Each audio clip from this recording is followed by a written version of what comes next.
Hello everyone, this is Ratika Roy Bhattacharya. I welcome you all on my YouTube channel Study Together with Ratika.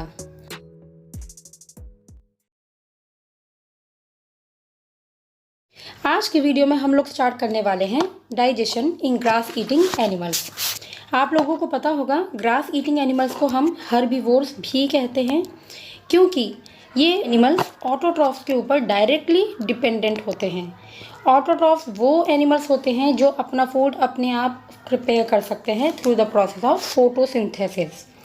अभी आपने देखा होगा कि कुछ ऐसे एनिमल्स होते हैं लाइक काऊ, बफेलो, हॉर्स, इनको जितना भी खाना दिया जाता है ये एक के बाद एक वो खाना खाते रहते हैं। फॉर एग्जांपल हम काऊ को कुछ रोटी देते हैं, ठीक है, वो एक के बाद एक बहुत सारी रोटी खा लेते हैं और खा नहीं लेते हैं, एक्चुअली वो डायरेक्टली स्वॉलो करते हैं। आफ्टर सम टाइम वो जितना भी फूड उन्होंने स्वॉलो किया है वो सब अपने माउथ में लेके आते हैं और उसको अच्छे से च्यू करते हैं, और इसी को हम कहते हैं हिंदी में जुगाली करना। तो चलिए देखते हैं ऐसा क्या इनके बॉडी में प्रेजेंट होता है जिसकी वजह से ये जुगाली भी कर सकते हैं और ये ग्रास टाइप की चीज़ों को भी अच्छे से डाइजेस्ट कर सकते हैं। ठीक है, यहाँ पे हमने काऊ का एग्जांपल लिया है, लेकिन नॉर्मली जितने भी र्यूमेंस होते हैं या जितने भी इस टाइप के ग्रास ईटिंग एनिमल्स होते हैं सबकी बॉडी में यही स्ट्रक्चर होता है। ठीक है, यहाँ पे हमने देखा है काऊ ने फूड का इंजेक्शन किया है।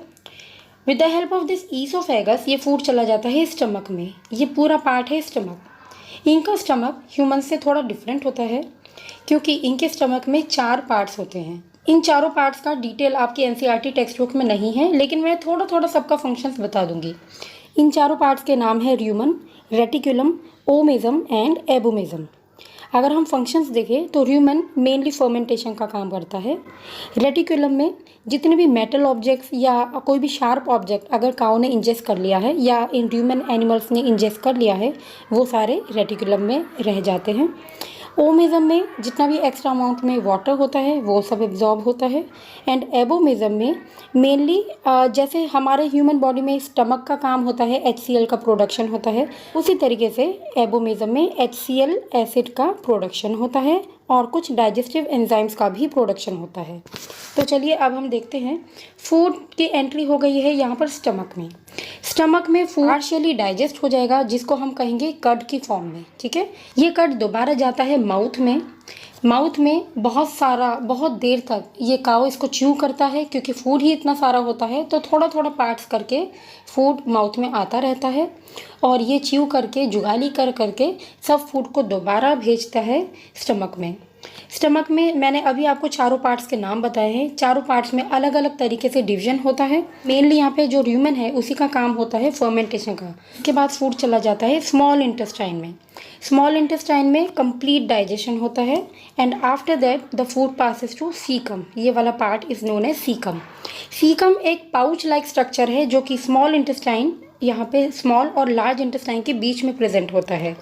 सीकम का काम होता है फूड में से जो भी वाटर है उसको एब्जॉर्ब कर लेना और जो भी इसमें से एक्स्ट्रा अमाउंट में डाइजेशन हो सकता है, पॉसिबल जितना है वो सब डाइजेस्ट कर लेना। And after that the food passes to large intestine. Again in large intestine extra amount of water gets absorbed और उसके बाद the undigested food passes to rectum, जहाँ से एनस के through egestion process takes place.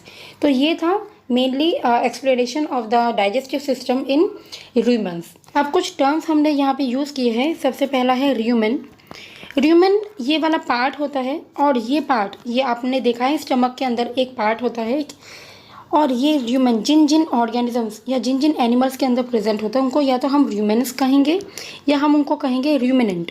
ठीक है, जो process मैंने आपको स्टार्टिंग में बोला था कि यहाँ पर कड का फॉर्मेशन होता है, ये जब कड दोबारा माउथ में आता है उस प्रोसेस को हम कहते हैं र्यूमिनेशन। ठीक है, इसको कहते हैं र्यूमिनेशन। अब जैसा कि इस पैराग्राफ में लिखा हुआ है, ऐसे जो एनिमल्स होते हैं जिनके पास र्यूमन होता है सिर्फ ये ही केपेबल होते हैं सेल्यूलोज टाइप की चीज़ों को डाइजेस्ट करने में। सेल्यूलोज कहाँ प्रेजेंट होता है, जैसे हम अगर कभी ग्रास खाएं तो वो हमें कभी भी डाइजेस्ट नहीं हो पाएगा क्योंकि हमारे बॉडी में ऐसे एंजाइम्स नहीं हैं और ऐसे माइक्रो ऑर्गेनिजम्स, ऐसे बैक्टीरिया भी प्रेजेंट नहीं हैं जो कि ग्रास का डाइजेशन कर पाए।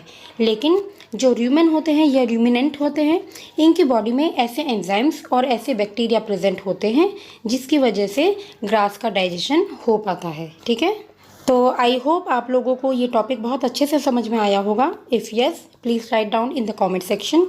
नेक्स्ट वीडियो में हम लोग डिस्कस करेंगे feeding and digestion in amoeba. तब तक के लिए bye bye, take care and thanks for watching and stay safe.